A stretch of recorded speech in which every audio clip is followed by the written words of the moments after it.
안녕하십니까. 이어서 광주 MBC 뉴스데스크입니다. 휴일을 맞아 막바지 가을 산행에 나선 분들 쌀쌀하다 못해 춥다는 생각하셨을 겁니다. 오늘 밤에 비나 눈이 내리고 바람까지 강하게 불면서 내일은 더 춥겠습니다. 정영욱 기자입니다. 저물어가는 가을을 아쉬워하며 신압으로 겨울색으로 갈아입고 있는 무등산. 계절이 앞서오는 산자락에는 곱디고 온 단풍 대신 누런 억새가 자리를 잡았습니다. 지금 거의 다 떨어졌어요. 저기 위에는 거의 다 떨어지고 밑에만 좀 있지. 위에는 겨울 같아요. 오늘 새벽에 잠깐 내린 비는 무등산의 겨울을 재촉했습니다. 옷차림이 두툼해진 등산객들은 겨울의 문턱에 서 있음을 실감합니다. 어제 비가 와서 그런지 거의 곧 겨울이 온 것 같습니다.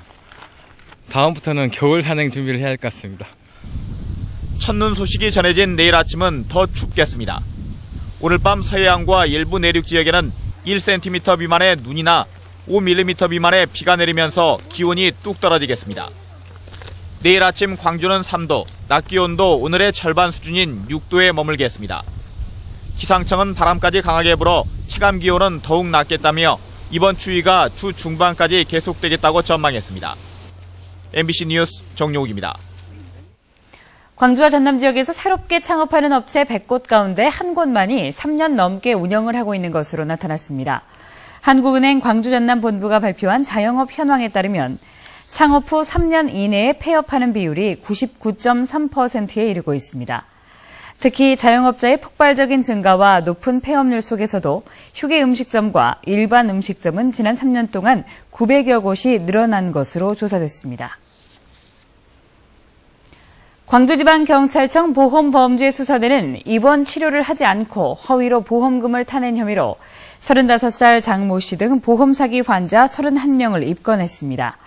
이들은 지난해 9월부터 지난 2월까지 병원에서 허위로 작성해준 입원 확인서를 보험사에 제출해 8천만 원의 보험금을 부당하게 챙긴 혐의를 받고 있습니다. 이들은 허리 치료 등을 목적으로 입원한 뒤 평상시처럼 생업에 종사한 것으로 드러났으며 경찰은 병원 측의 묵인 여부에 대해 수사를 확대하고 있습니다. 농촌과 농민 살리기에 앞장서온 가톨릭 농민회 광주대교구 연합회가 창립 40주년을 맞았습니다. 우리나라 민주화 운동에도 앞장서온 가톨릭 농민회는 이제 도농 생명 공동체 운동에 더욱 힘을 쏟고 있습니다. 조현성 기자입니다. 연락 주세요. 일단 운영님 방에 한번 남겨주세요. 농업과 농촌을 살려 모두를 살린다. 되사리와 우리농 등의 이름으로 더 친숙한 가톨릭 농민회는 생명농업의 실천과 도농 공동체 운동으로 잘 알려져 있습니다. 당초 농민의 권익보호를 위해 출범한 가톨릭 농민회. 7, 80년대 격동의 시대에는 87년의 6월 항쟁으로 대표되는 사회민주화 운동 현장도 빠짐없이 지켜왔습니다.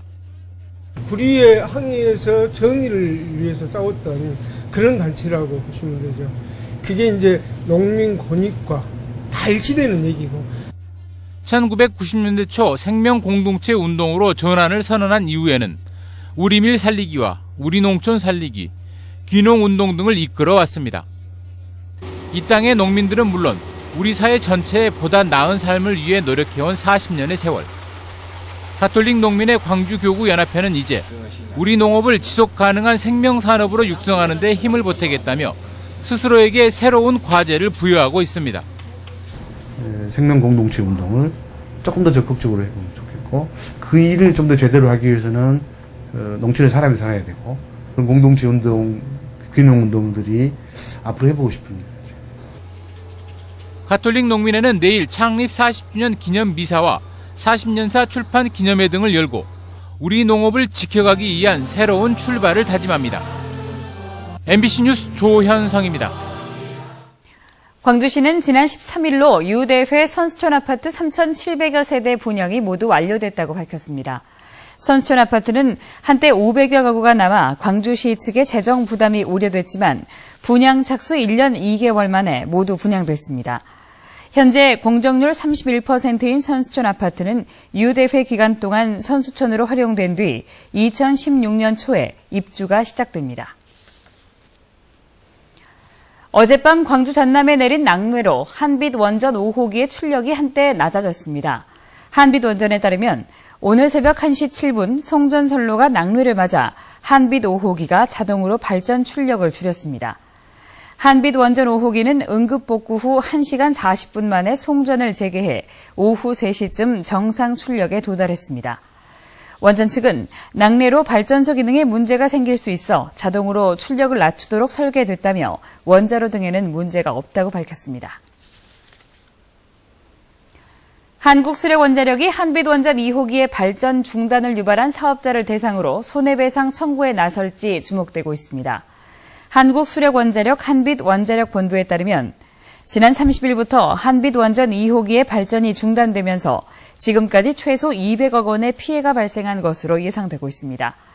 이에 대해 한수원은 국정감사에서 가동 중단의 원인을 제공한 두산중공업에 대해 손해배상 청구를 하겠다는 입장을 밝혔습니다.